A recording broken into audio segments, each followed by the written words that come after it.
Okay, I am live, Queen of Credit. If you are new to my channel or you are new to watching my live stream, you are joining me on Facebook or Periscope.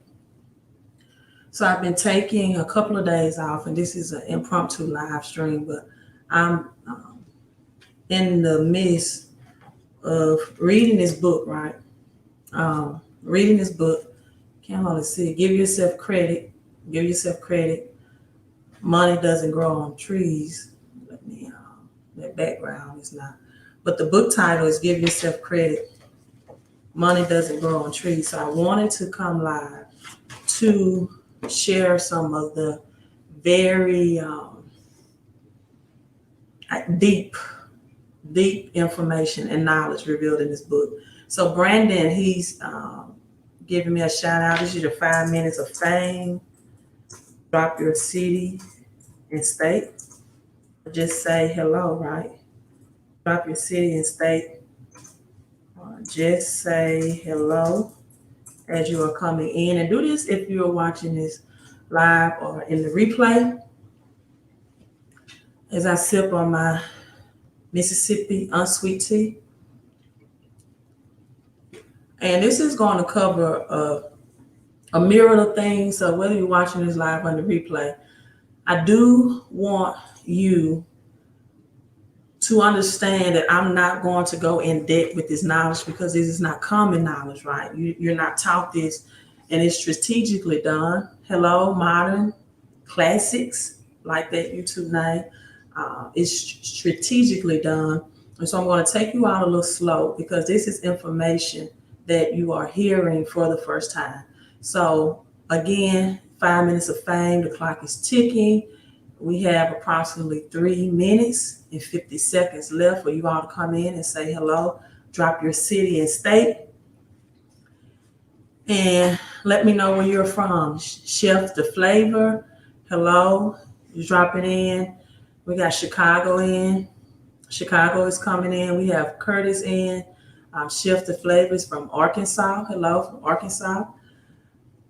Curtis is coming in, right? Also, let's do some do nows. If you're watching me by means of via YouTube, I want you to just exit out the live chat very briefly and go in and hit the thumbs up and notify others, right, of my other followers that I am live streaming.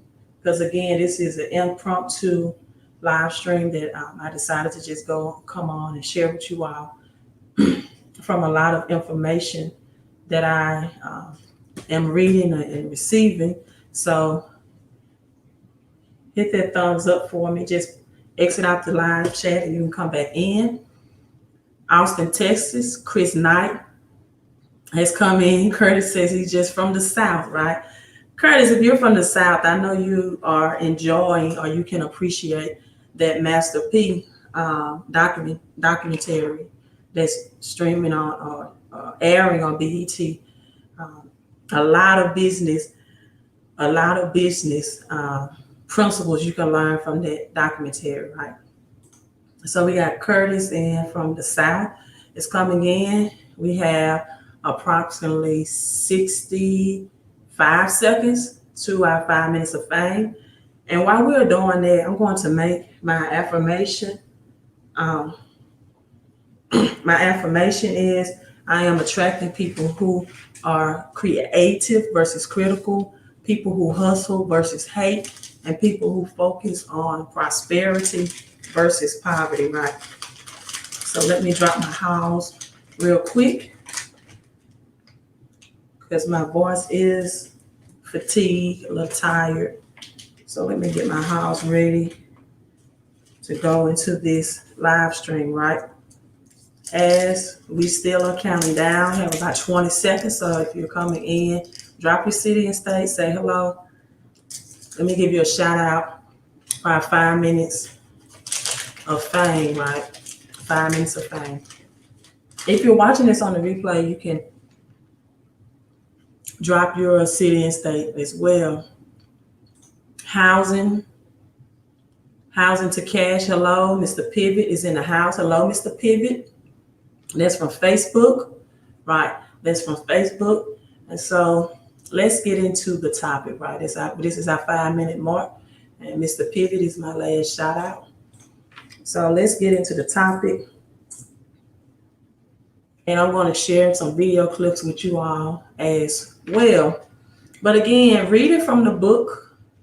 Got 2 more people that's coming in. Hello, Nathaniel for St. Louis. Cedar Hill, Texas, right? Cedar Hill, Texas. Hello to you as well.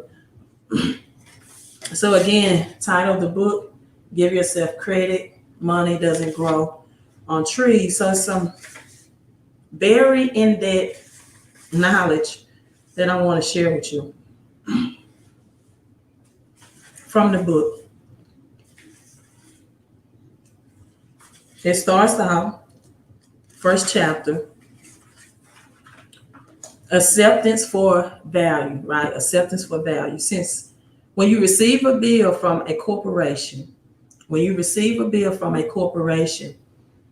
is not really a bill, right? When you receive a bill from a corporation, it is not really a bill. It is a check that you can turn into money, right? Per HGR 192 of June 5th, 1933.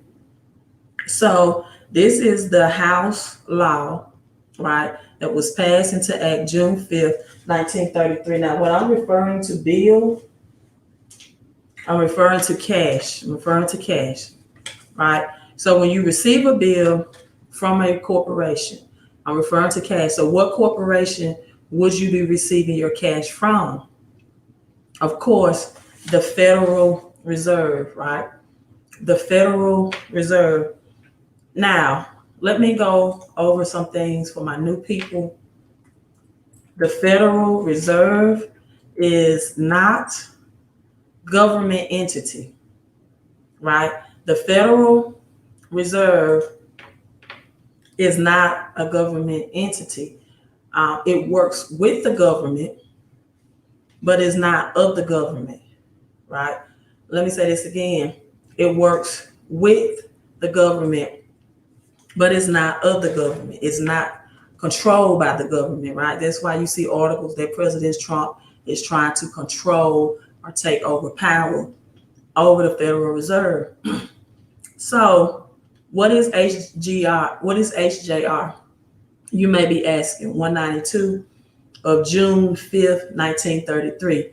HGR is abbreviated for House Joint Resolution 192, right? This was enacted June 5th, 1933. And this suspended the gold standard, right? And the gold clause, and made cash debt or currency debt, right? So this resolution declared that any obligation requiring payment in gold or a particular kind of coin currency, such as silver, in any amount in money, right, stop being redeemed or backed by paper dollars, right? By paper or cash or currency. So just stick with me. I'm going to give you the overview and you're going to understand why all this is leading in a minute, because there are so many people that teach you to be fearful of credit, right? And why you should stack cash versus credit. So prior to 1931, Federal Reserve notes was used for interbank transfers, right? And around 1945, Congress passed a bill which called for the withdrawal of Federal Reserve notes. These are Federal Reserve notes. Withdrawal from public circulation, right? But the words on the Federal Reserve notes did not talk about payment of debt, right? It used to say that this is redeemable for a gold coin or payable in gold, right? That you can pay or suspend your debts for. So just stick with me. I know this is new information. You probably never heard, right? But I'm gonna get to the point and simplify it in a few moments, but I have to lay the foundation. So the United States, this is some more information you may not know. United States went bankrupt in 1933. Did you all know that? Yes or no? Whether you watch this on the live or a replay, I want you to make a mind message connection. The United States went bankrupt in 1933 by filing a Chapter 11. So there was no more gold or silver to back our money supply. We are creditors. I want you all to get this. We consumers are creditors. We are creditors of the United States. So we can turn any debt instrument into a credit instrument, which we can pay our debts. So you can turn any cash instrument, right, which is also a debt instrument. I'm sorry, my house is getting stumbled, into a credit instrument, right? And you can do this two ways: by knowing what assets are versus liabilities. And you can also do it with your signature, right, to get loans to acquire assets with. So Federal Reserve notes, or cash or currency, are debt instruments. Your cash is debt instruments. And you cannot, listen, I want you all to tune into this. You cannot pay a debt with more debt. You cannot pay off debts with more cash. Let me say it that way. So, therefore, you can create credit two ways. That's with your FICO score and or with your signature. Wow. Now, just stick with me, because I know you wasn't taught this in school. And that's why there's so many misinformation or miseducation about credit and cash, right? And should you or should you not use them? Even biblically, religions, some churches teach that it's a sin to get in debt. And I tell people all the time, it's not necessarily a sin to be in debt, right? But it is stress. If you look at 2 Kings chapter 4, the widow woman, her husband died, her sons were about to be sold in slavery. She was highly stressed because she did not want her sons sold to the debt collectors, right? Now, why is it not a sin to be in debt biblically? Because the Hebrews had a better way. They called it the year of Jubilee. Every 7 years, they canceled all debt, right? And started over fresh and anew, meaning all debts was canceled out. A lot of people want the year of Jubilee now through the government. They want to cancel out student loan debt. Credit card debts can be easily canceled out in multiple ways. You can pay a third of what you charge through bankruptcy because it's uncollateral debt. They could be charged off, and the company can simply file taxes on that amount that you did not repay. They use it as a tax write-off, so they don't pay back taxes, which a lot of the middle class, the poor working middle class, don't understand the importance and meaning of, to stop living paycheck to paycheck. And then they give you a 1099-C form in which you are supposed to file taxes, right? But however, thank you so much, Jesus. I missed that. Thank you so much. Hello, Mr. Donald. He's my business partner, Mr. Harris, in our home-based business. I am going to discuss that as well. Why home-based business is better than working on your own, right? And so if it's a sin to be in debt in the Bible, then why was a celebratory year of Jubilee even implemented in the Bible if it was a sin. The farmers didn't have to give up their farms, and families didn't have to give up their homes. So this system worked very well, right? So even debt was used and utilized and leveraged, even in biblical time. But it was not used and utilized to keep people in bondage. So if you all are just coming in, I'm sharing some powerful information that I'm reading from the book, Give Yourself Credit, Money Doesn't Grow on Trees. And I'm informing people the House Resolution Bill, the House Joint Resolution Bill of 1933. And what this did is that the United States went bankrupt in 1933. They had to file a Chapter 11. So since 1933, no one in America have been able to lawfully pay a debt. Say this again. Lawfully, no one in America since 1933 has been lawfully been able to pay a debt. Payment of debt is now against congressional public policy. Therefore, every debt obligation should be or shall be discharged. So I'm talking about the Federal Reserve notes and United States bankruptcy filed in Chapter 11 in 1933.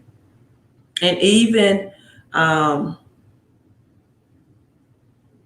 some more misbeliefs about biblically, because I think Dave Ramsey is one of the biggest people that keep the poor, working middle class, and minorities alike struggling, afraid of credit and debt, and living paycheck to paycheck. He's probably one of the biggest influencers besides your local pastors of a church that teach more poverty scriptures in the Bible, which is only about 3, that versus prosperity, right? And that's why my affirmation, beginning my videos, is I focus on people who focus on prosperity versus poverty. Let me give you another example of religious teaching that keep people impoverished and living paycheck to paycheck, and that keep blacks and or minorities broke. The book of Job. How many of you heard a pastor preach about the book of Job and preach about Job lost all that he had, all of his possessions, right? He had rich in wealth, his wife, his children, etc., etc. So, but they don't go on to tell you the ending of the book of Job, where God blessed him double of that everything that he lost. New wife, new cattle, new herds, double his wealth and prosperity. And so these are some ways that people have been miseducated or misinformed about credit and debt. So the House Joint Resolution 192 of 1933, on April 5th, then President Franklin D. Roosevelt, under executive order, declared that all persons are required, listen to this, to deliver on or before May 1st, 1933, all gold coin, gold bullion, and gold certificates now owned by them to a Federal Reserve Bank, branch, or agency, or to any member bank of the Federal Reserve System. Say this again.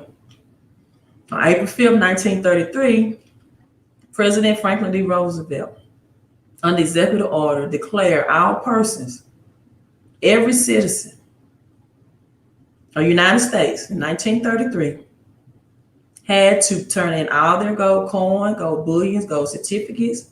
They made it illegal to own. And if they did not turn it in, right, they had criminal penalties for violation of executive order.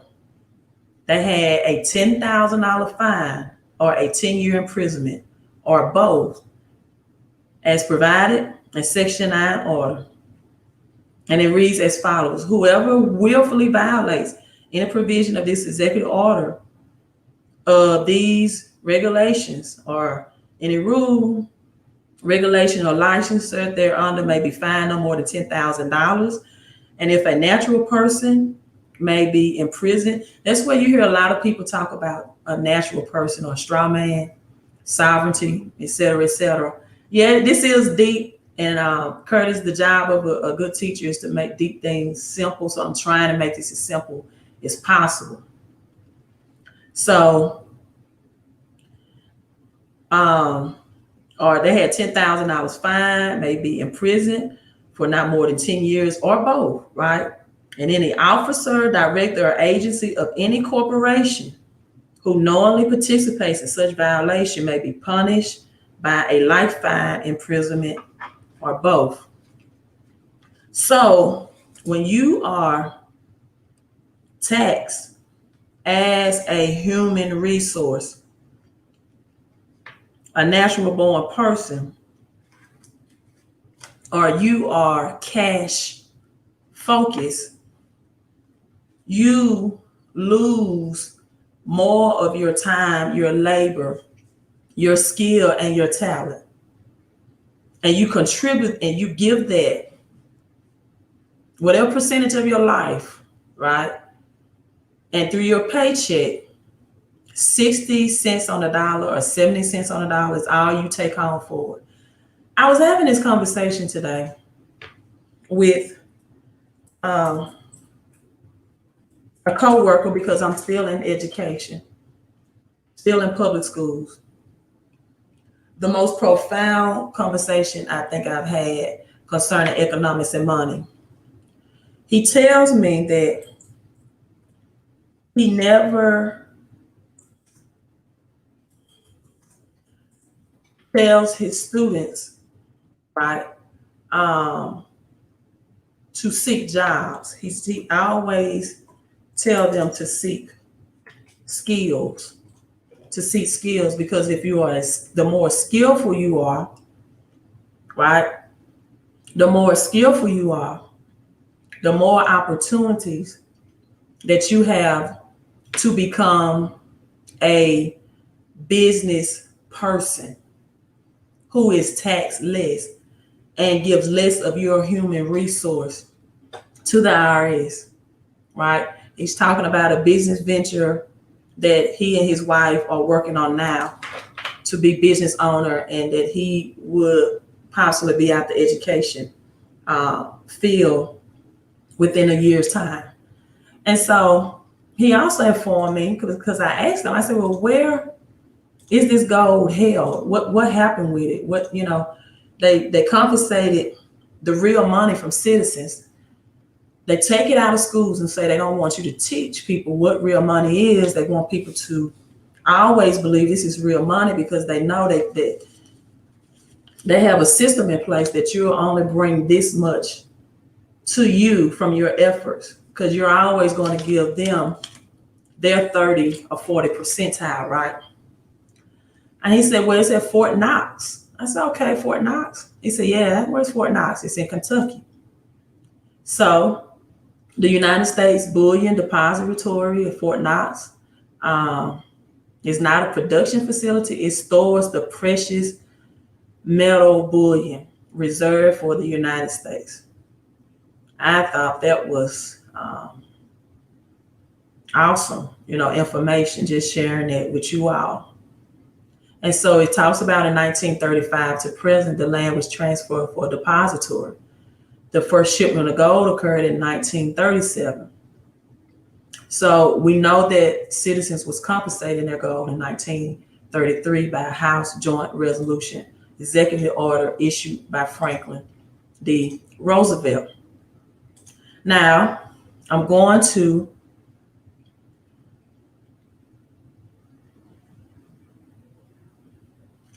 Rainey, I see your question. Yes, Libra. Yeah, they did. And people are still chasing this, thinking that this is the way to wealth. Real assets and knowing what real assets are, people, is the way to wealth. Let's look at the price of gold today, because gold prices have to, as a result, gold I know it's at an all-time high.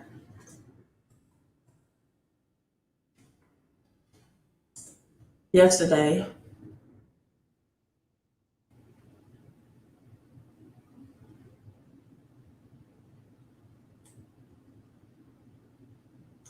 I like this one because it has, let me share this article with you. It has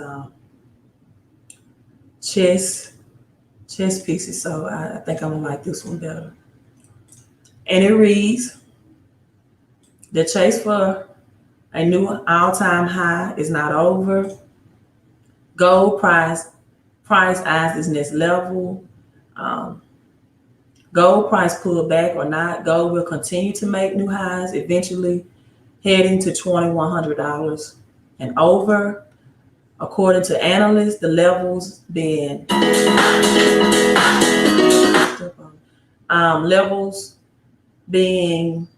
I range from $2,100 all the way up to $3,000 for the year.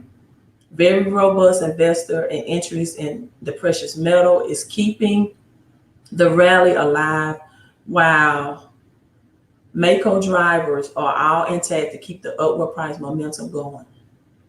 Gold climbs to an all-time high ladder this week, first breaching $2,000 an ounce, then $2,050 an ounce, before hitting the new record of $2,089.20 this week. So, globally, monetary and fiscal stimulus have created the perfect storm for gold. And despite Friday's 2% pullback in gains, the overall trend remains very bullish. So I'm going to tie into why I'm setting this foundation, why I'm teaching you all of this. Because people are afraid of credit. Because honestly, times it takes more creativity to use credit to gain assets than it does cash. Why do you say that, Queen? Well, because with cash, like if you win the lottery, you get 6 figures. You don't know what true assets are, and you don't convert that cash into assets, then you're still going to be broke. Likewise, the same as credit, right? Just like millionaires, NBA players, NFL, right? Cash rich, but asset poor. Credit, and this will always be my defense, unlike cash, is tax free. 0% interest on credit is used. And credit, unlike cash, is that even if you make mistakes and purchase the wrong things with your credit except for assets, you can revise, repair, and reuse your credit. Once you make the wrong mistakes with cash, it cannot be reused, revised, or repaired ever again. And it's the highest tax asset with the lowest yielding return that any person can hold. So what they did in 1933 was took real money from people, made it illegal for them to possess and have, and made people believe that this was real money and that this is a better asset than using the bank's money, right? Or using your credit. So let me share this video with you, because some people still may not fully understand the point I'm making. And I think this may help just a little bit. And some people may not agree with that. This is Corey P. Smith. I think he's the king of credit. He talks about his assets gained through credit from being in the South of Memphis, Tennessee, poor, impoverished state. And he said credit simply is for poor people, it's for low income people, right? But if you're cash rich and you own no assets, you're still not rich in the eyes of the rich and wealthy. You still don't have true assets, right? So let me share this with you. Let's tune in on this. It's why Black people should use credit and not sovereignty to build financial stability, right? That's the title of it. Why Black people should use credit, not sovereignty, to build financial stability. Folks that you're looking for. Yeah. Mm-hmm. I just came back from Atlanta, and you know, some people might not agree with this, what I'm about to say, but I met a couple, you know, doing real bad.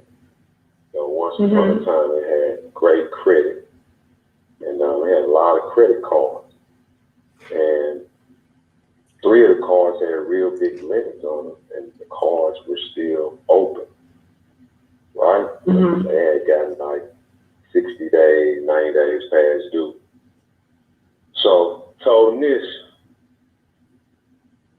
I said, make a payment on the car. Make a payment on the car, even if you know that the payment is not going to be in the bank. Some creditors, they'll let it go through, and this, you know, nobody. I'm using this. I'm using this as an example of economic warfare. I'll say that. Okay. Right? And I told them, before you do it, position yourself where you're able to liquidate the car.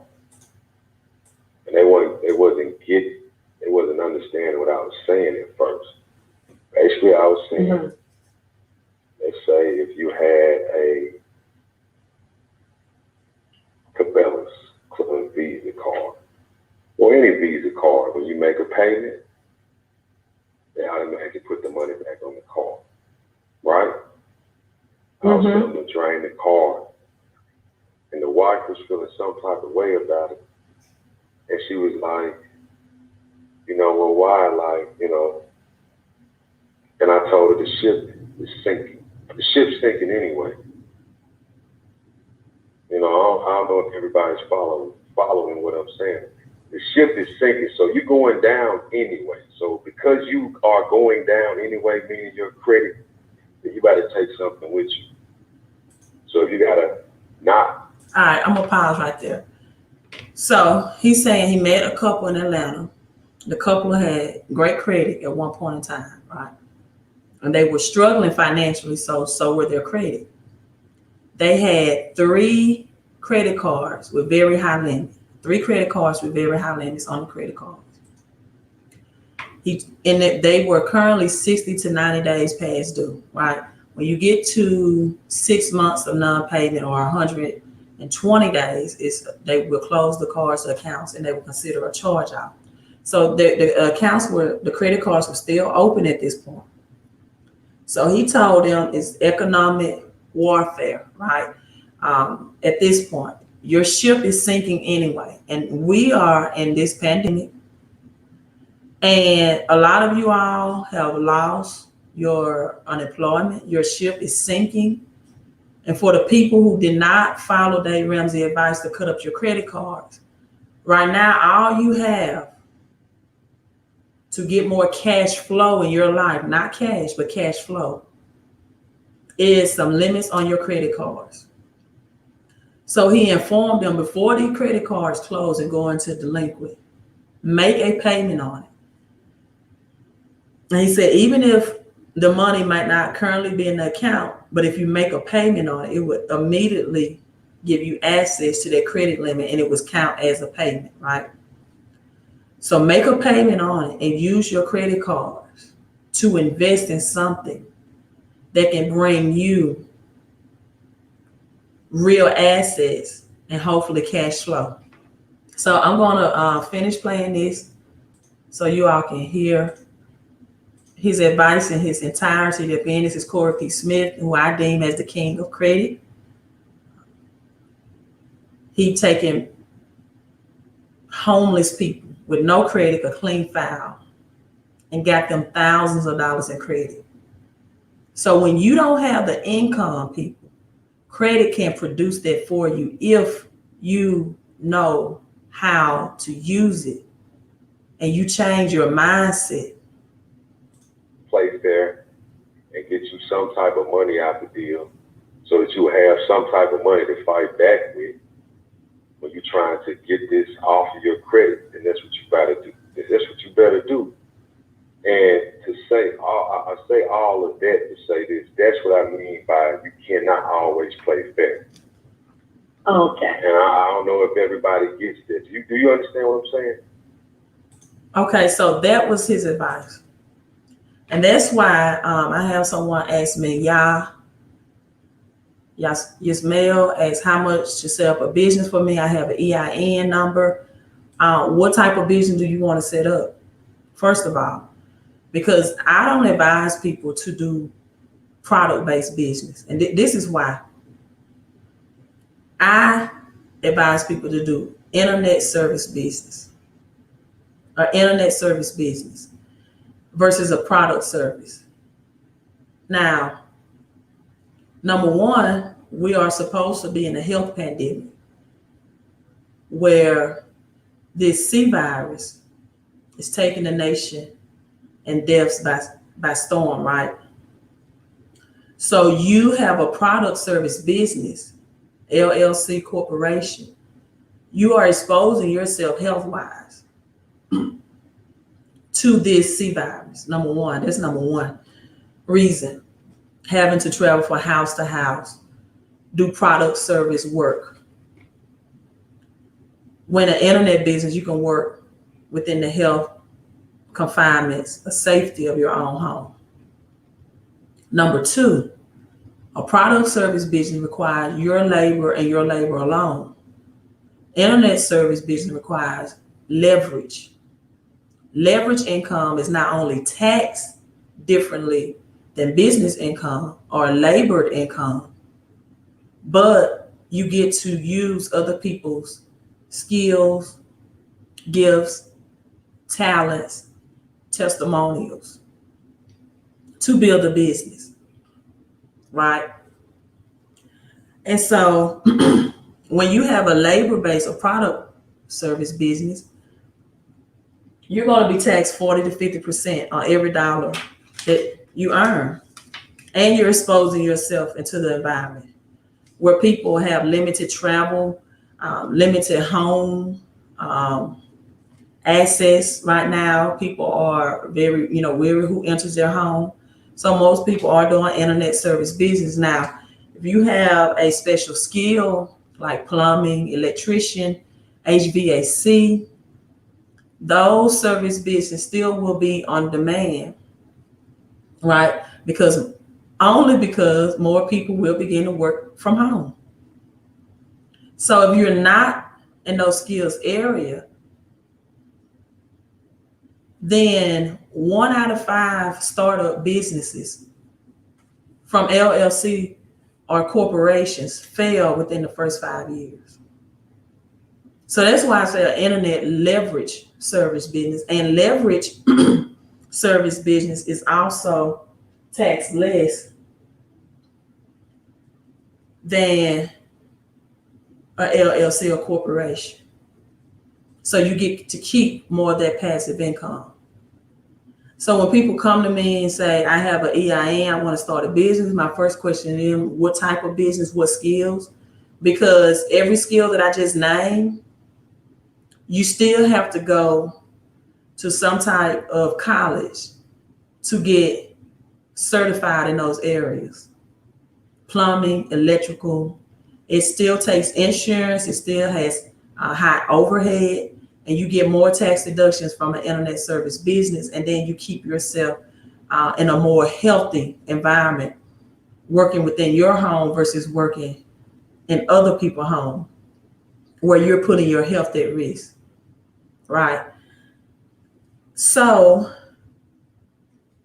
that's why people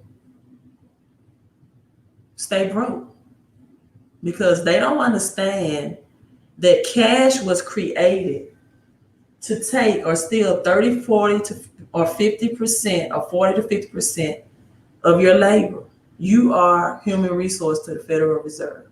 And it became that way in 1933, because up to that point, gold could not be taxed. Silver could not be taxed. Why? Why, Queen? Why couldn't it be taxed? Because they couldn't create it. See, they print this out. And the people that can print the cash control how it's taxed. If I have a print machine, a printer here, and I can print as much as this, I can control what I want to do with it. So if I keep you always hustling backwards and only getting 60 to 70% of your hard-earned time, talent, gifts, and skills, you'll always live paycheck to paycheck. I don't even care if it's six-figure income earners, right? Because now, even though you're making six figures, you're paying out 5 figures in taxes. So until you learn how to keep more of the taxes, if for example, if you earn $250,000 a year, you're going to pay out about $20,000 in taxes. So why not learn how to keep more of that $20,000? Is your time, is your labor, is your talent that's producing that from your job. So why give that back in the system? And why use cash when you can get taxed zero by using debt? So let me play this second video as I read your comments. Yes, employee hardest position. Hard to move asset acquisition without credit is very hard. And you must convert cash into assets. And you must stop giving your cash in forms of taxes. And when you produce labor income and you never understand what real assets are, as much as I love the stock market, I will never hold for the long term, because that's even in a 401k or a pension. Because no matter how much profits you gain, you will lose it over the long run. I don't care if it's 401k losses. If you don't learn to swing trade in the market, you're going to lose it. And in the stock market, wealth is never lost. It's just transferred. So even with stocks, right? If you swing trade, you still have capital gain taxes. So all that time you sat in front of your computer and focus and researching and looking at the charts, if you profited $1,000, you're still only going to bring in $700, because you're going to get taxed on that, right? As income of 30% tax bracket at the end of the year. Now, although it is 1099 income, it's income that's taxed higher, because with a home-based business, your 1099 income is backed by 475 additional tax deductions. See, in the stock market, when you're trading, you get a 1099 in the mail, you don't have 475 tax deductions to back you. So that's why I tell people, whether you are doing forex trading or stocks trading, you still need to add a home-based business in your financial portfolio so you can keep more of that money that you're making. Even if you want to do an LLC or a corporation, right? Like I do. My credit consulting business is a corporation, but I'm smart enough to add an LLC with it. I mean, a home-based business with it. Why, Queen? Because in my corporation, on my credit consulting, I don't get 475 tax deductions. I don't get the flexibility of traveling out of my state, right? Lower your taxes big time. I don't get the flexibility to travel across the United States out of my corporation and tax deduction. I don't get the flexibility of certain tax write-offs, which helps me keep more of the money that I make. So I add a home-based business. So people don't know what real assets are. They don't understand a home-based business is an asset. They don't understand gold and silver is an asset, and they don't understand real estate is an asset. Even if you're not buying a home and you are renting, it still is an asset because you still get square footage in your condo, apartment, or your house as a tax deduction, a portion of your utilities as a tax deduction, your maintenance. My HVAC today needed maintenance. That's a tax deduction, right? I was low on Freon, had to get that service. That's a tax deduction for me because I do business within the confinements of my home. And I don't have to have a large insurance or broker insurance overhead policy to protect me against lawsuits and consumers.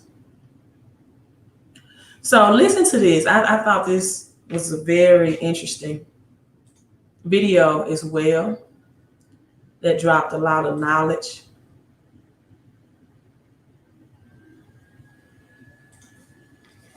Exposure was what I was faced with. There's also the financial risk.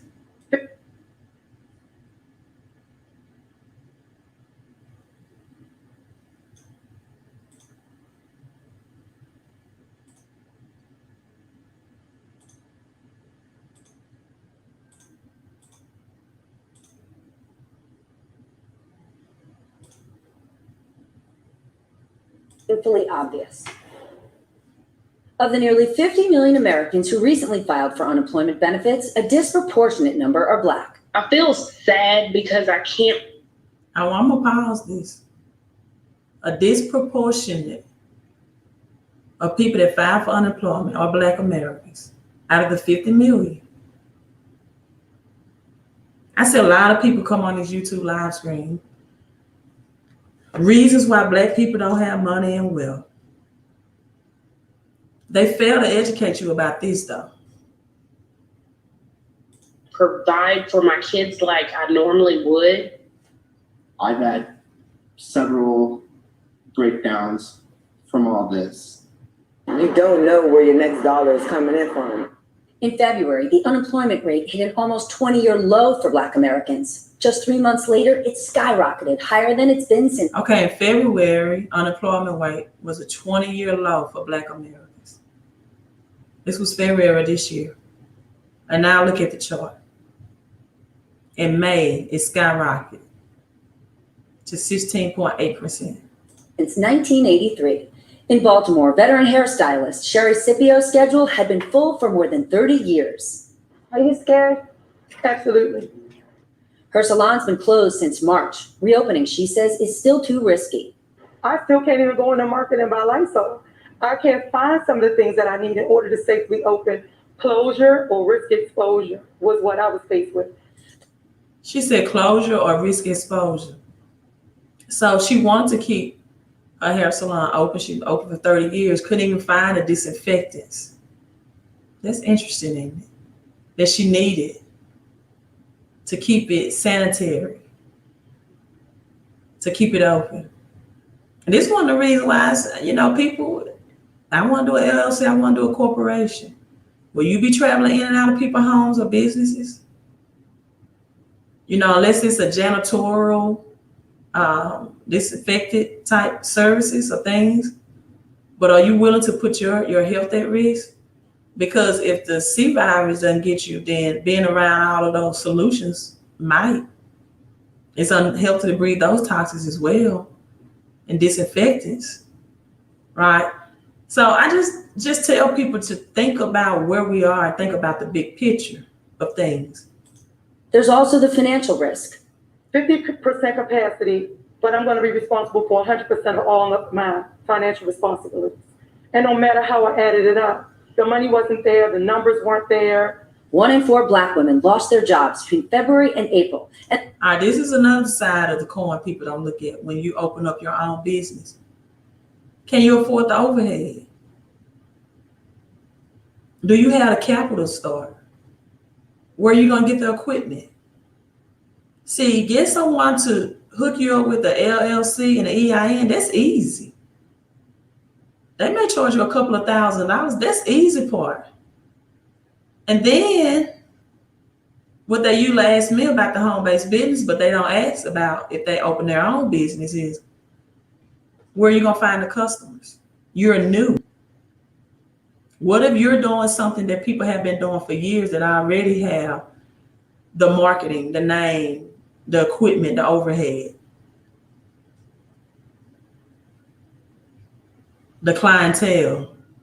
Where are you going to find your clientele? How are you going to market to them? How are you going to reach them? Would the old ways of flyers and business card work alone? Would you have to learn internet marketing skills?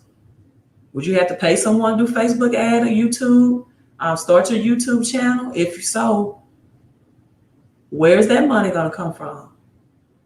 If you have to have internet marketing, people don't accept cash over the internet.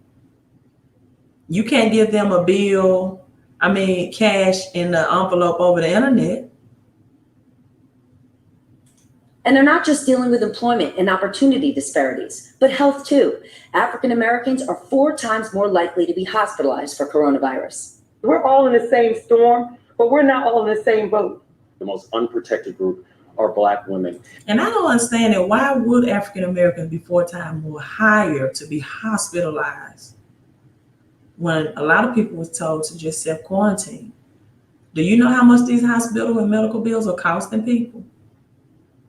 The debt that's putting them in, not because they're going out using their credit cards, because they can't afford the health bills that come with them, that then get turned over a lot of time to collections, that then take them to court to garnish the checks, right? And oftentimes, because you're dealing with this two-headed monster of racism and sexism that becomes so difficult to be able to break free from. Tony Fletcher opened a catering company 2 years ago. Business was booming. I was feeling great. I was feeling empowered. And then this happened. When stay-at-home orders went into effect, the money stopped instantly. Fletcher says she filed for unemployment in April, but didn't get her first check until late June, which includes the extra $600 in unemployment assistance, a benefit set to run out this month. If it's not extended, what could that mean for you? It's going to be devastating. I really don't know how I'm going to be able to live. These grim unemployment numbers for Black Americans highlight inequalities that we have been talking about addressing for years, but clearly efforts aren't working or not enough. So how are we going to solve for that?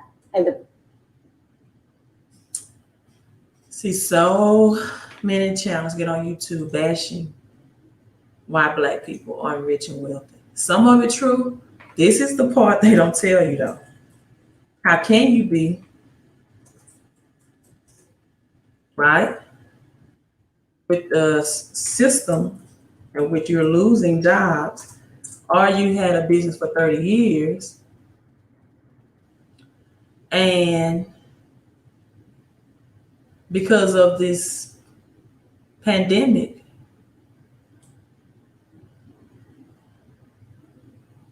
you can't keep your business open. Another one I love to share. Let me find this.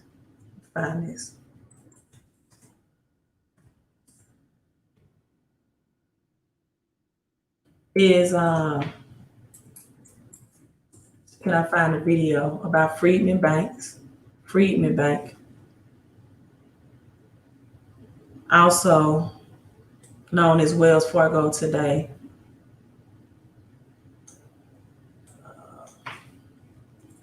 That when the slaves were set free, no banks wanted to lend them money, right? And so this one bank, the Freedmen Savings Bank, this one bank in 1874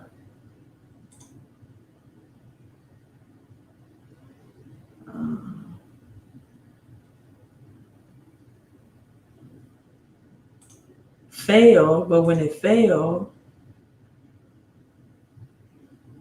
They took all the slaves' money, which was at that point millions of dollars, right? And let me try to find it on YouTube and share with you all. If you have, so the real reasons why blacks and minorities always live paycheck is because they don't understand the tax game, or they won't try to get the financial education to learn it. They won't start home-based business to protect more of the cash that they earn so they can start converting cash into assets. They won't do it. They think everything is set up like a sushi. And they don't understand that until you transfer your,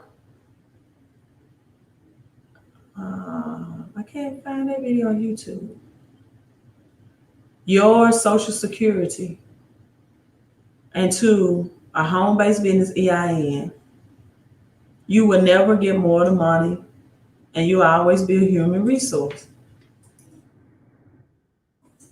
to the Federal Reserve. Because also the second bank crash after the United States filed bankruptcy, the second bank crash, or the bank holiday by Franklin D. Roosevelt in 1934, also stole a lot of Americans' wealth, right? And they steal your wealth every day in the form of taxes. So I found an article on it. I didn't find the Black people must create businesses. I don't know about that. I don't know. We've created businesses. We got to first learn about taxes first, so that your labor is not always taxed. And you're only getting 60 or 70%. You work 5 days a week, 8 hours a day, sometimes 10 or 12, and you can't keep more of the cash that you're earning. See, the whole purpose of a business should be the very first purpose of a business should be so you're not taxed as a human resource. Because the Federal Reserve is a corporation, and the corporation issues cash, and they decide how much of that cash you get to keep. The very first thing is you have to learn not to be taxed as a corporation, but to be taxed as a business. Until you do that, you don't get it. That's why I've been going live stream. And until you learn that credit and debt is not taxed, and once you invested in assets and it continues to have cash flow, because cash is not king, it's a depreciating asset. See, the banks don't want your cash. That's why they don't pay you interest on it. That's why it's no high yield interest account. They want your cash flow. They say, how can I lock them in for 30 or 15 years of getting, see, the Federal Reserve takes 30 to 50% of your cash. And then the banks take the other 30% of it, right? That's 60, 70% right there. You only have 30% to live on. So how do the banks take it, Queen? They said, we want to make products to keep them cash flow. We're going to overprice houses, right? We're going to lock them into 15, 30 years, right? And by the time that 15, 30 years is up, the house is so depreciated and needs so much maintenance and everything done to it. They're going to have bad credit, so they're not going to understand how to take equity out of their homes to get more assets, right? You don't have a financial education. You don't take equity out your home to get liabilities, to get your son and daughter a car because they're going to college. So I'm going to take the equity out of my house, or I'm going to consolidate my bills, which is especially credit card debt, and which could be discharged in bankruptcy if so be it, or just written off as bad debt. And so we're going to teach them that credit is evil, and or we're going to only teach them to get credit for liabilities. We're going to say that having a house is the American dream, right? We're going to advertise it, the American dream. Now, having a house is comfort. I love my house. I used to live in an apartment. I choose a house any day. But it's still a liability. But I still can convert my house to have assets, real assets. How can I do that? I change it to a home-based business, and I can use the equity in it to invest in other real estate acquisitions. 2 ways. For the people say, well, that's why I got an apartment or condo. Because, I don't want to be paying on how I know I'm getting the bank. Well, you paying it to your landlord. So, you making somebody rich except you.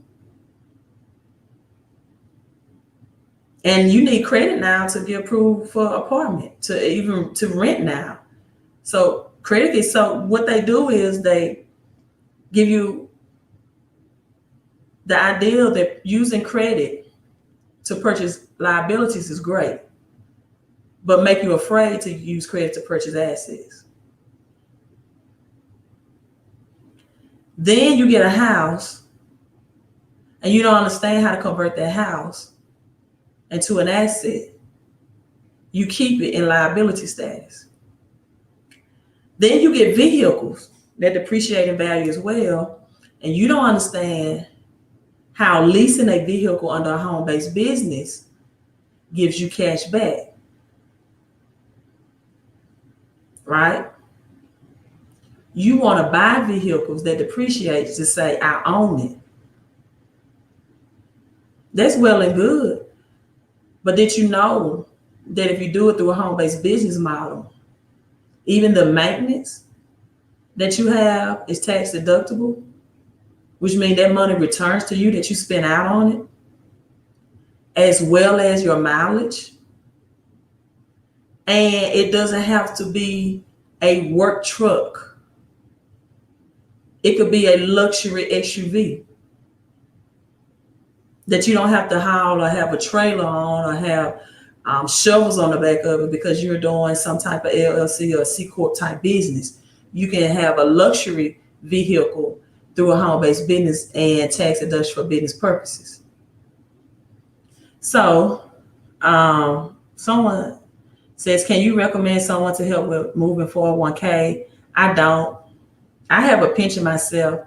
I don't know anybody that can help with that. Just tell people sometimes you can convert your 401k over into a savings where it's completely out of the stock market and you won't be gaining money, but you won't be losing either.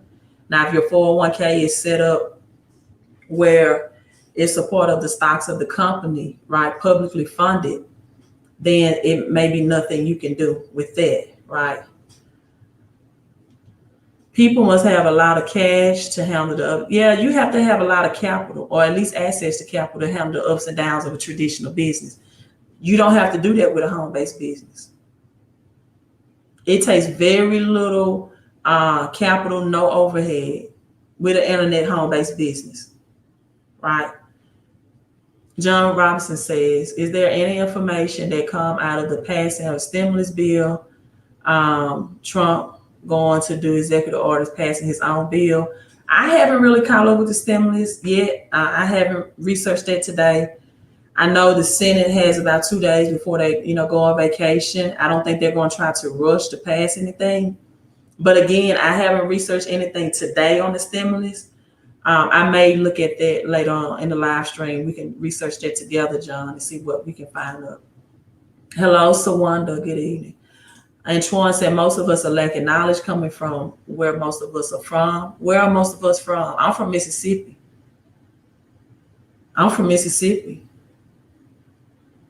I order books from Amazon to get my knowledge. I don't care where you're from. If you want it, you can get it. The lowest, Louisiana, Mississippi, the lowest 2 poverty states out of all 50. So where are we from? But, you're all saying thanks to a woman, people like you, Give yourself to ones who don't know about a boost in train of thought. So Antoine, I do recognize it, but Black, Jay-Z from the projects, we got to stop using the excuse of where we're from as an excuse. But I do thank you so much for the compliment and the appreciation. This is Antoine, this is me and Antoine talking. I haven't quite understood. Why can people understand the Credit Karma score when they go try to get approved for a vehicle, for example? But then when I ask them to create a free Credit Karma account, for example, and I ask them to, use Credit Karma as a monitoring tool because it's not your true FICO score, right? It's not the score that the creditors will use. That's why a lot of people say, well, my Credit Karma score said I had a 710 credit score, and they put it at the bank, it's a 510 or a 610, right? And so, but you can look at Credit Karma to purchase a liability. You know what it is then, but when I ask people in the credit repair and restoration process to keep a Credit Karma profile just for the monitoring because it updates every 7 days, then they're like, well, I don't understand what I'm looking at with Credit Karma. But you understand when you're trying to get a car, don't you? It's all about what people want to do, right? Hello from the Bronx. Thanks. Hello. Having your wealth and ownership is the American dream. Yes, Jesus, Mississippi has the worst credit score, and I do not offer my services in Mississippi. I just don't even want to. Can't deal with that. Had too many people who didn't see it as an investment to get the credit up, who didn't pay as agreed, who used it as a crutch that I was a local person, meaning that I don't know how to scan and email you this document. Can you meet me at McDonald's? Not valuing my time. No, I can't. I'm not going to ride all around Mississippi and meet you with documents that people in other states can scan and email. Now, don't get me wrong. Now, I do have people in other states that tell me they can't scan and email either. But they don't ask to meet me at McDonald's. They find a way because they know I'm not in close proximity, right? So they make it done. They find a way. And so what the banks do, back to the banks, they said, we'll create liabilities, right? And make them think it's an asset. We'll lie and tell them it's an asset. And we'll tell them the house is an asset when your house really is a liability. A liability is anything to take money out of your pocket, right? An asset is anything that put money into your pocket. You make your house an asset by having a home-based business connected with it, or your apartment or your condo or whatever. And then you can use credit cards to pay off any house note in 5 to 7 years. It's called attacking simple interest against amortization interest. Then the bank said, we'll come out with another product. We call it credit cards, right? We call it credit cards. And we know most people don't know how to use credit cards to get assets. So we'll let them use credit cards to get liabilities. Shopping sprees, vacations. If you take a vacation within the home-based business and you do business, it's tax deductible. But people don't want to take that time for the financial education. They don't. And we'll give it to them at double-digit interest rates. My credit card is at 0% interest rates. And we'll have them paying us. And then we get somebody like Dave Ramsey to tell them to cut them up after they maxed them out. And we stress them out. And give them a fear of using them in a healthy way. Did you know credit cards can buy real money, such as gold and silver? Credit cards can purchase those, gold and silver, real money, which is increasing in price and will continue to increase in price the more that they spend out the stimulus. So let me get to Rainey. Rainey says race has nothing to do with it. It's only an excuse to be excused. Okay, Rainey, let's look at this article together. Racism has a lot, and race has a lot to do with it, right? Freedmen Banks fails devastating Black community on this day, June 28, 1874. The Freedmen Savings and Trust Bank, known as Wells Fargo today, more commonly referred to Freedmen's Bank. What a great bank name, right? If you were a slave and you had just got freed, wouldn't you want to do bank? Wouldn't you trust a bank that calls itself Freedmen Bank, right? Wouldn't you really trust that? But failed in June 1874. Listen, taking with it millions of dollars in Black wealth. But race is just an excuse, isn't it?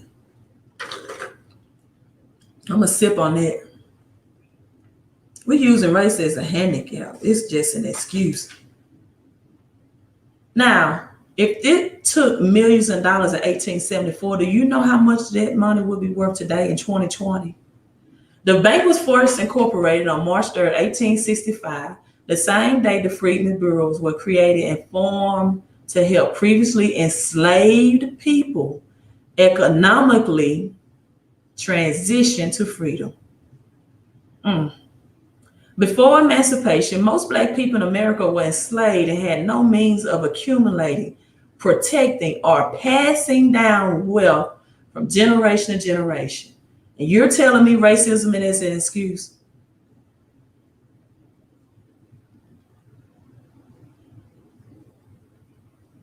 Okay. After slavery's end, many Black people had little foundation which to develop economic independence and prosperity. The Freedmen Bank emerged as the institution seeking to help bridge this gap. As part of its mandate, the bank employed freedmen, providing jobs and training for those on its staff, as well as banking services for those in the Black community. With the help of Freedmen's Bureau, the Freedmen's Bank grew strong as tens of thousands of depositors trusted it with their assets. Individual accounts were typically small, ranging from $5 and $50, but collectively the bank grew to hold millions of dollars. At its point, the bank had 37 branches operating in 17 states and Washington, D.C. The headquarters, located in the nation's capital, was an impressive site on Lafayette Square, but cost more than $200,000 to build and to decorate. Wow. Could you imagine it in 1874? In addition, the volatile post-war economy that eventually led to the Panic of 1873 took a toll on the national economic stability. By 1874, fraud and mismanagement by senior leaders and the board of directors had weakened the bank significantly. For example, white businessman and politician Henry D. Cook approved unsecured loans to his quarry operation while sitting on the bank's board. When his company could not repay the loans following a stock market crash, listen at that, his bank could not repay the loan. See, I tell people all the time, wealthy people don't even use their own money to create businesses. But yet, minorities and African Americans think that's what you should do. So when his company could not repay the loans following a stock market crash, so they took the money that were deposited by these people and invested it in the stock market. So when the stock market crashed, they lost. And the bank went bankrupt. The bank went bankrupt and the bank was devastated. In an attempt to restore public trust in institution, prominent Black leader Frederick Douglass was brought on as the bank's president in early 1874. Douglass believed in the importance of banks' economic power, even put thousands of dollars of his own money into coffers to keep the bank afloat. Despite these efforts, Freedmen Bank closed its door late June 1874. Many sources place that the exact day of the official closing, June 28 or June 29, and press began to report on failure in early July. The bank's closure caused more than 60,000 Black Americans and Black organizations to lose $3 million in savings. People, it's $3 million in 1874. Many victims waited for years for a mere fraction of their deposits to be returned.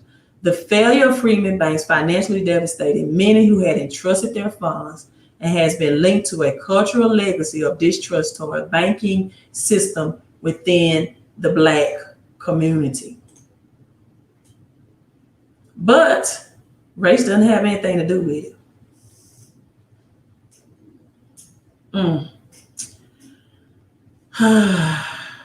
B. Reed says you can buy crypto. You can buy or earn cryptocurrency. It's your choice.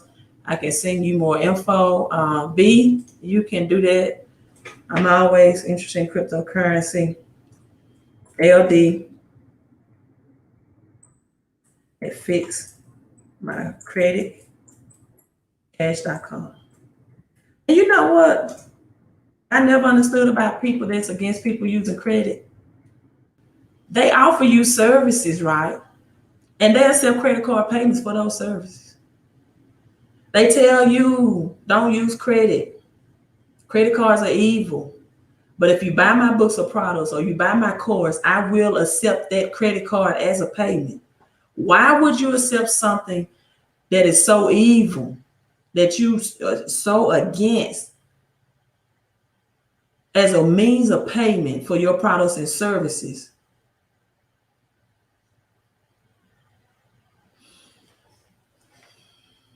Wow. So tell me, what's the answer? Don't be afraid to use credit to get real assets, to invest. Position yourself credit.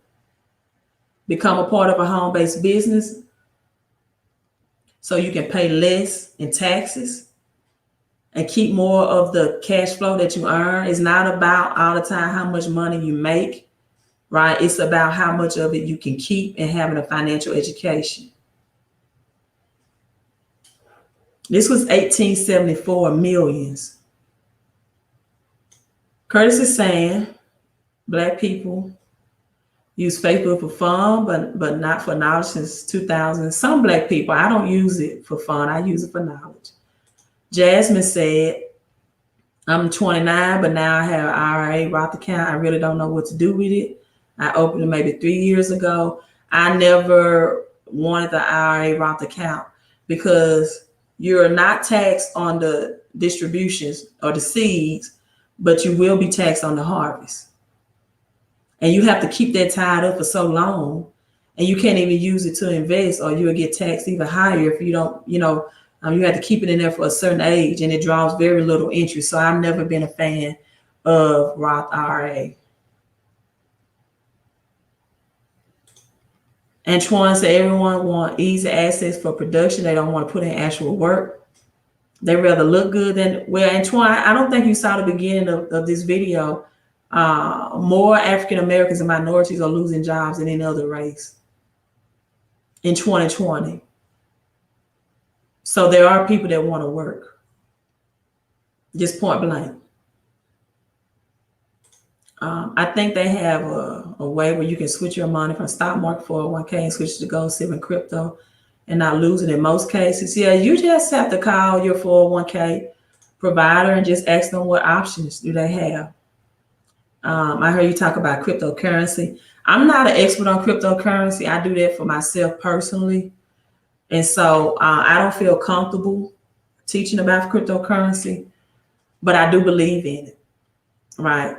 And I do think it's an asset as well. Crypto, credit, and a cash flow and home-based business. Those are the 3 C's that I firmly believe in, the assets that everyone should have in that arsenal going into the end, because it's not going to get better, people. It's not.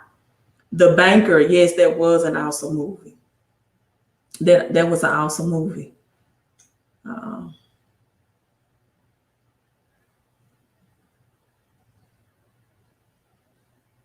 The BlackBerry was around 2019 internet, but poor people like us use Facebook, not value information.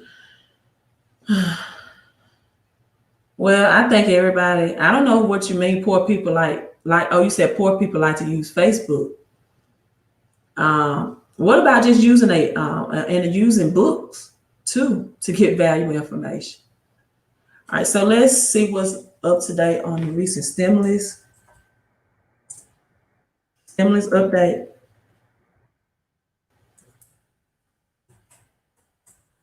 I never understood why people don't want to create their own stimulus though. Don't you know this is it?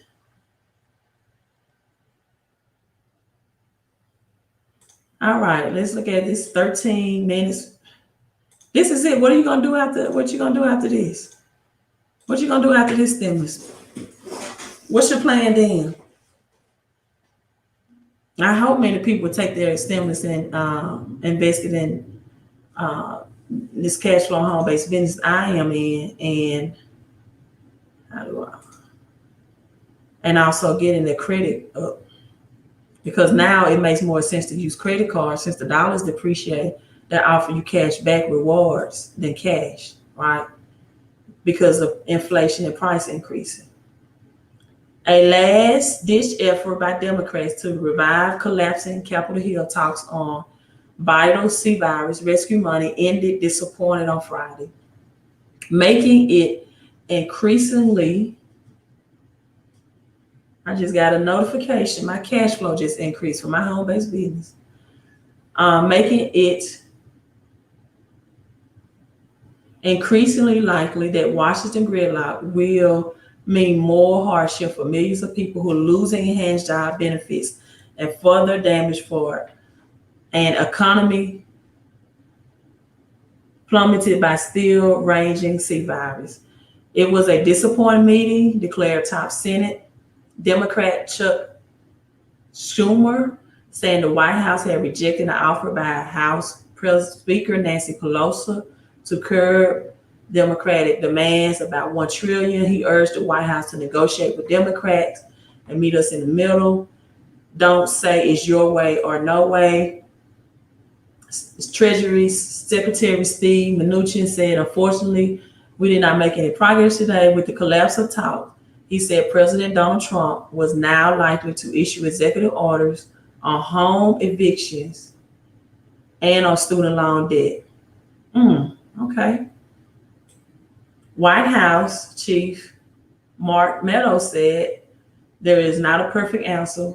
We'll be the first one to say that, but it is all we can do and all the president can do within the confinements of his powers. Friday sessions follow a combative meeting Thursday. For the first time, cast real doubt on the ability of Trump administration Democrats on Capitol Hill to come together for a response bill. Pelosi summoned Mnuchin and Meadows in hopes of breathing life into negotiation, which have been characterized by frustration on both sides. A breakdown of talks will put at risk more than $100 billion to help reopen schools, a fresh round of 1,200 direct payments to most people, and hundreds of billions of dollars for state and local governments to avoid furloughing workers and cutting services as tax revenues shrivel. And good news, in a news conference on Friday, Pelosi said she offered a major concession to Republicans. We'll go down $1 trillion, you go $1 trillion, Pelosi said. The figures are approximate, but Pelosi's spokesman said the speaker is in general terms seeking a top line of perhaps $2.5 trillion since the House passed the HEROES Act. Republicans say that their starting offer was $1 trillion, but offer some concessions on jobless benefits and aid to states, amongst others. So in terms, they haven't reached an agreement as of today. Munchkin said that the renewal of a $600 per week pandemic jobless boost and other huge demands by Democrats for aid to state and local governments are key areas where they are stuck. There's a lot of compromise, he said after Friday's meeting. I think if we can reach an agreement on state and local unemployment, we will reach an overall deal. So it seems like the agreement between state and local unemployment is the key thing that's holding this up. The Senate wants, I heard they wanted to move it from 200 to maybe 400, right? So I don't know. 400 is better than 200 though, if that passes, right? 400 is better than 200 if that passes. Thank you so much, Jesus. You are take time out here in the live chat to hit the thumbs up, the like button. It's Texas says nice mic. Yeah, I like gold. If you can see my my ring finger has gold decorative too. So I just like gold, right? Everything else is the white tip, but my ring finger is gold. So I love gold, love silver as well. Love gold and silver. What home-based business I'm in? Okay, I'll share that with you. Gina Spalding, thank you so much for the $20 super chat donation. And this is my home-based business link. It's Making Wealth Real.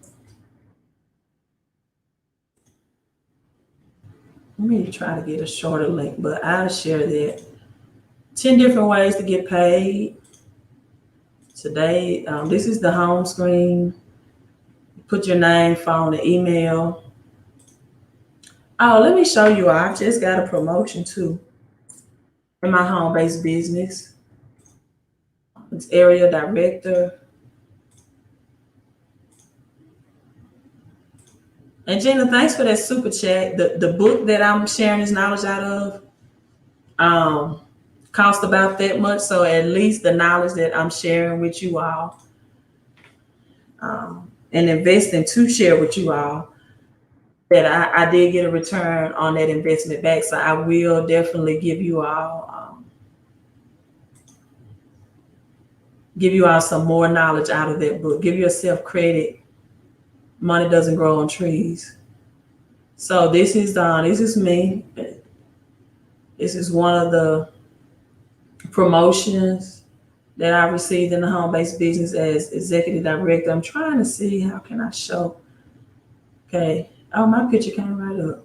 But some more people as well get paid every day. A lot of women in this business got their promotion, but men as well. All age, right? So this was just this is our millionaire mentor, Mr. Brian Bean, in the business. And let me position right now where I get daily pay as well every day, trying to get that daily pay up. So the more people I help, and I can tell you, man, making leverage income or residual income is way better than labor income, right? Getting this money here versus my credit consulting business is just way less stressful to do. So if I ever decided to put my crown up with credit repair, I definitely will have this to fall back on as well. So it's taking me a while to log on. Curtis said the stimulus should take time to learn a new skill. Thank you so much, BR. Trying to log on into my back office is taking forever. Because I was going to show you all the 10 different ways we get paid. It's taking forever to load. I can't refresh it. Know what's going on with it. So let me try to sign in again. All right. So this is just beginning of the month. Our cash out I'm 82% away from receiving the next daily pay. This is daily guaranteed pay. Every day, this account is going to build. And I have the luxury club, 55% from reaching the next tier, which is $12.50 a month for a vehicle bonus.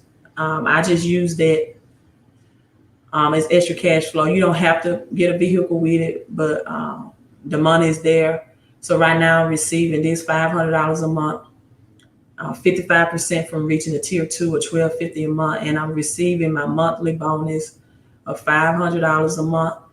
37% status of reaching the next level of $1,000 a month. So these are just 3 out of the 10 ways we get paid. 3 out of the 10 ways you get paid, and you see there is area director is my qualification.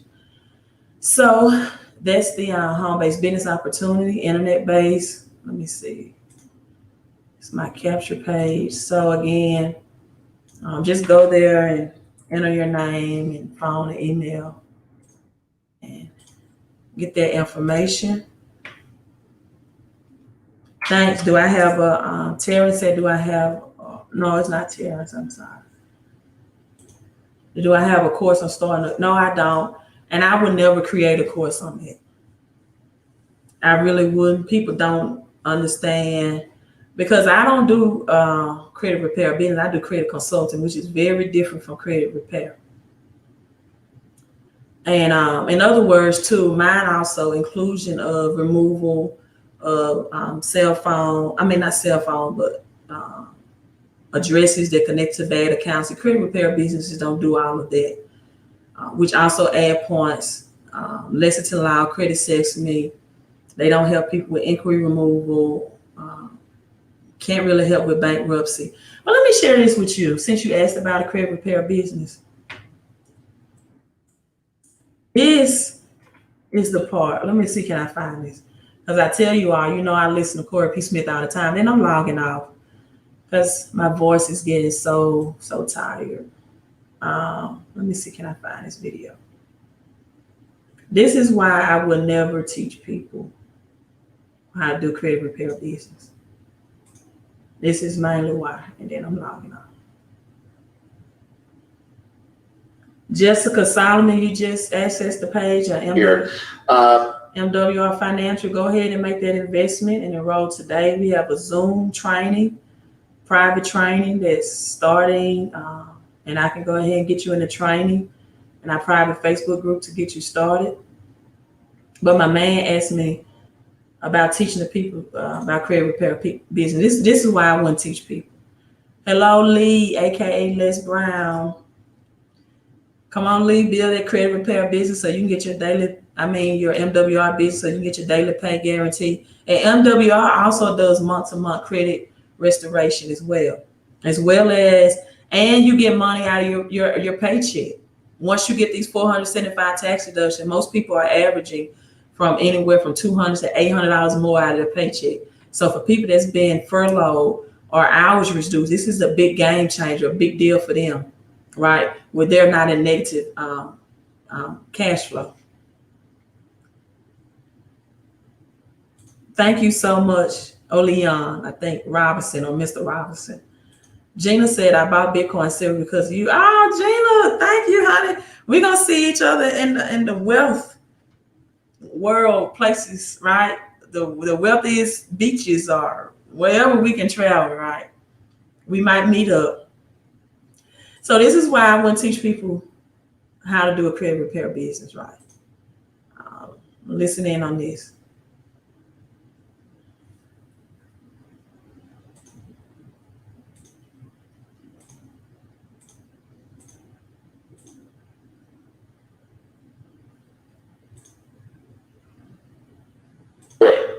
The issue came up with where I got the money from,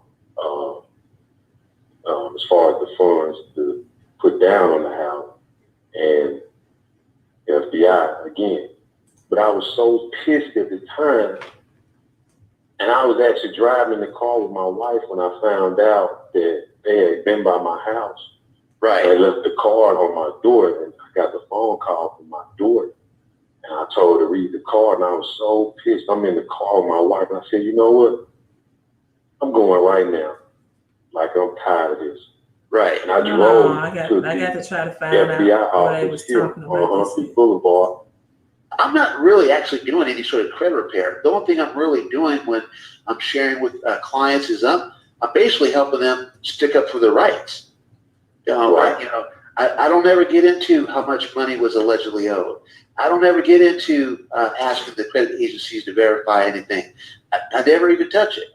And so what I'm going to do is I'm going to go ahead and show some proofs here real quick, Corey.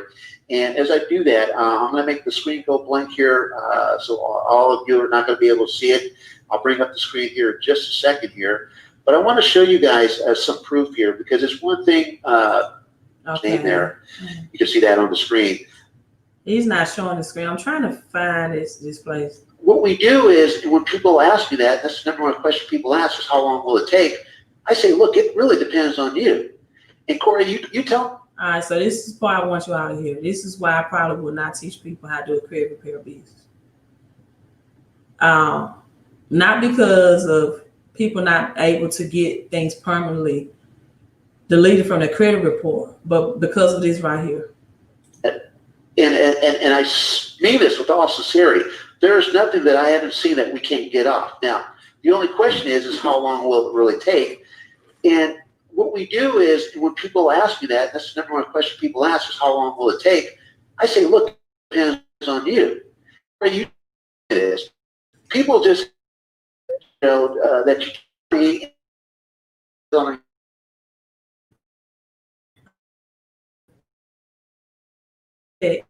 Take their money and they sit on their hands and not do anything. $595.21 judgment. And you can see that judgment for the plaintiff. You can see that the defendant is TransUnion. See, there's the defendant. Okay. And then there's the judgment for the plaintiff, who's our client.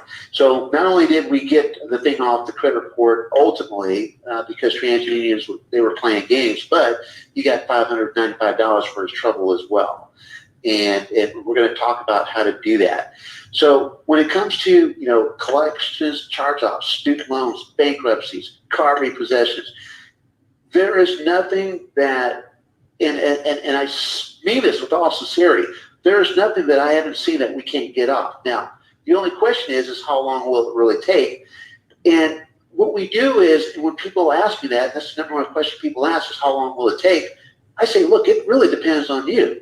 And Corey, you tell me this, because people just expect, that you take their money and they just sit on their hands and not do anything. That could be nothing further from the truth. And we want to educate you guys so that you guys can. That's mainly why credit repair is stressful. People expect for you to take their money and they sit on their hands and they don't do anything. That's why tomorrow I have to take out my time on a Saturday and teach people how to read their credit reports, how to communicate with me concerning their credit outcomes, because they expect to do nothing. I paid you, sit on my hands.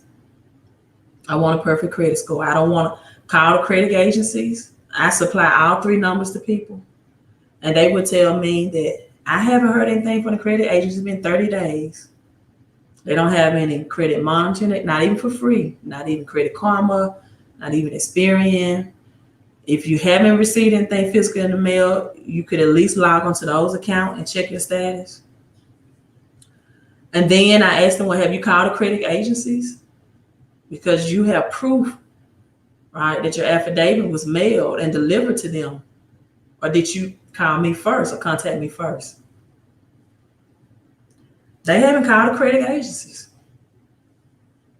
I can't call the credit agents for you. You have to provide them security questions and identity questions even to get access to your credit profile. And so that's why I probably would not. I'm not saying with 100%, I wouldn't. I probably would teach people classes about understanding how the Fair Credit Reporting Act is delivered, the law, the letters, and the language at some point in my career right now, some point in my career, but it wouldn't be right now. Definitely not in 2020, right? So that's why I tell people, if you want to help people with credit, then do it through the home-based business that I'm affiliated with. Because you have two sides of the coin, right? You have people that will take people money and not deliver. Then you have people that give people money and they expect to do nothing. They expect to do nothing. And the bad thing about it, if you never learn things like how to read your credit report, how to have business etiquette and communicate with someone when they're doing your credit. You know, don't text me on Sundays, I'm closed. Just like Lexington Law Credit Section is closed. And on weekends, my business hours are on my website. Try not, you know, and I have some people that they just want to text me a screenshot of their deletions, right? That's fine. But I have people that want to text me a picture, a screenshot of maybe accounts that were just updated and it may need a second or third round. Well, send that to me in the email so I can keep a tracking log of what was done and not done in one place, not on my cell phone, right? Especially if some more work is going to have to be done and you didn't get the expected outcome. And so,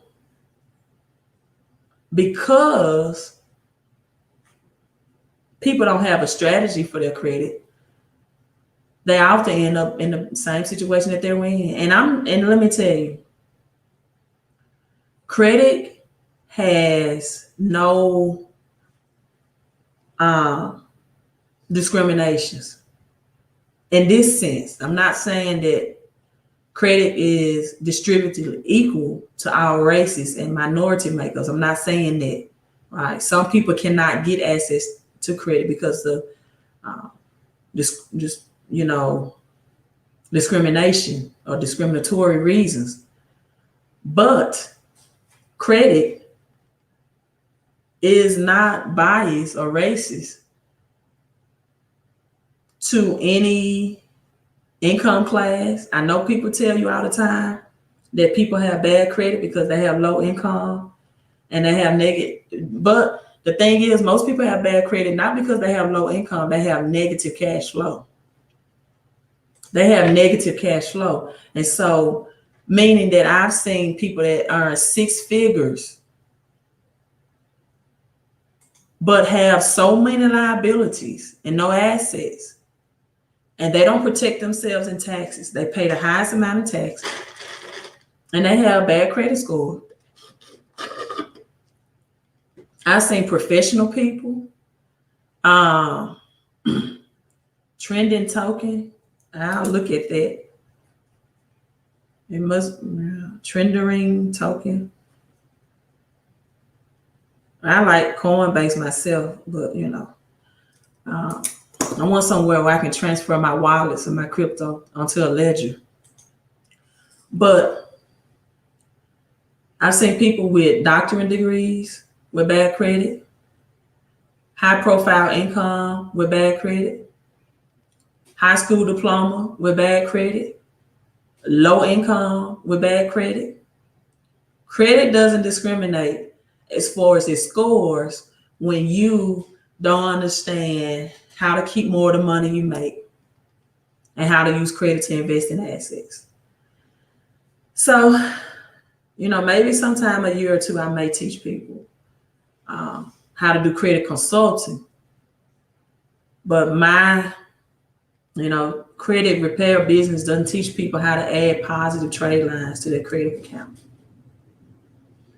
So my thing is credit consulting, not a credit repair. Credit repair business only look to challenge and dispute negative items, and I do way beyond it in my consulting.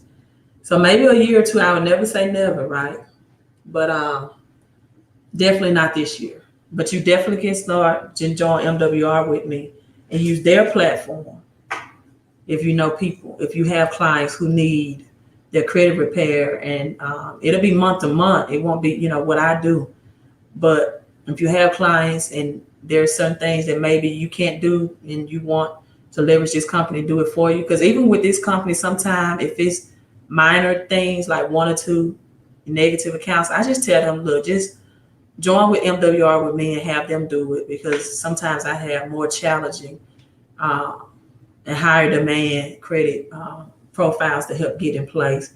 And so I just tell them to invest $79 and get with MWR and let them do it. Right. So I'm signing out. Here's to your credit and cash flow, your peace and prosperity, and your health and wealth queen of credit out.